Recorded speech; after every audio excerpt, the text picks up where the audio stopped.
मी नसतो तर तुम्ही जेलमध्ये गेले असता. डोनाल्ड ट्रम्प यांच्या या कथित वक्तव्यानंतर जगभरात एकाच फोन कॉलची चर्चा सुरू झाली आहे. इस्रायलचे पंतप्रधान बेंजामिन नेतान्याहू आणि अमेरिकेचे माजी राष्ट्राध्यक्ष डोनाल्ड ट्रम्प यांच्यात नेमकं काय बोलणं झालं आणि या एका फोन कॉलमुळे मध्य पूर्वेतील युद्धाचे चित्र बदलू शकते का, हेच आपण या व्हिडिओच्या माध्यमातून जाणून घेणार आहोत. नमस्कार मंडळी, मी रवी शिकारे आणि तुम्ही पाहताय राष्ट्रभूमी. सध्या संपूर्ण जगाचे लक्ष मध्य पूर्वेकडे लागले आहे. इस्रायल आणि हमास यांच्यातील संघर्ष अजूनही सुरू आहे.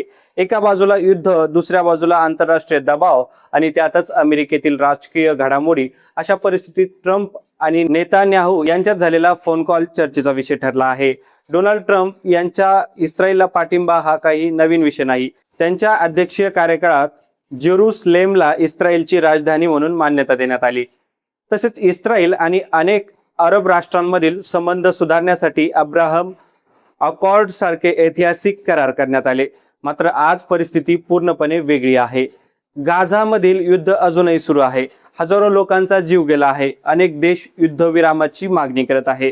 त्याचवेळी नेतान्याहू सरकारवर देशांतर्गत आणि आंतरराष्ट्रीय स्तरावर दबाव वाढत आहे.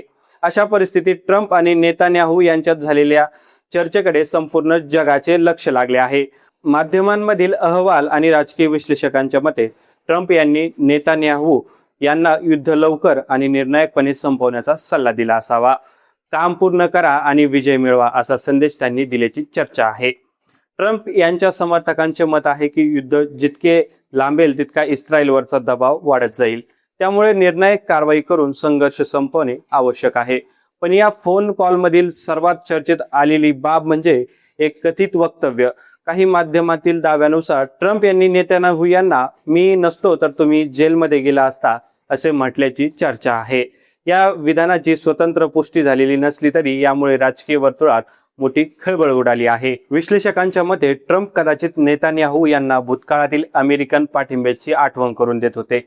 काही जणांच्या मते हा पाठिंब्याचा संदेश होता, तर काहींच्या मते तो दबाव निर्माण करण्याचा प्रयत्न असू शकतो. आता प्रश्न आहे की या चर्चेचा प्रत्यक्ष परिणाम काय होऊ शकतो. पहिला मुद्दा म्हणजे हमास विरोधातील कारवाई. जर इस्रायलने अधिक आक्रमक भूमिका घेतली असती तर युद्धाचा पुढील टप्पा आणखी तीव्र होऊ शकला असता. दुसरा मुद्दा म्हणजे इराणवर आधीपासूनच इस्रायल आणि अमेरिकेच्या नजरा आहेत. ट्रम्प यांची कठोर भूमिका पुन्हा प्रभावी ठरल्यास इराणवरचा दबाव वाढू शकतो. तिसरा मुद्दा म्हणजे अरब राष्ट्रांशी संबंध. अब्राहम अकॉर्ड्समुळे निर्माण झालेली सकारात्मक परिस्थिती टिकून राहील की सध्याच्या संघर्षामुळे त्यावर परिणाम होईल, हा मोठा प्रश्न आहे. आणि चौथा मुद्दा म्हणजे अमेरिकेचे राजकारण. जर भविष्यात ट्रम्प पुन्हा सत्तेत आले तर अमेरिकेचे इस्रायल विषयीचे धोरण अधिक ठाम आणि आक्रमक होऊ शकते, असे अनेक राजकीय तज्ज्ञ मानतात.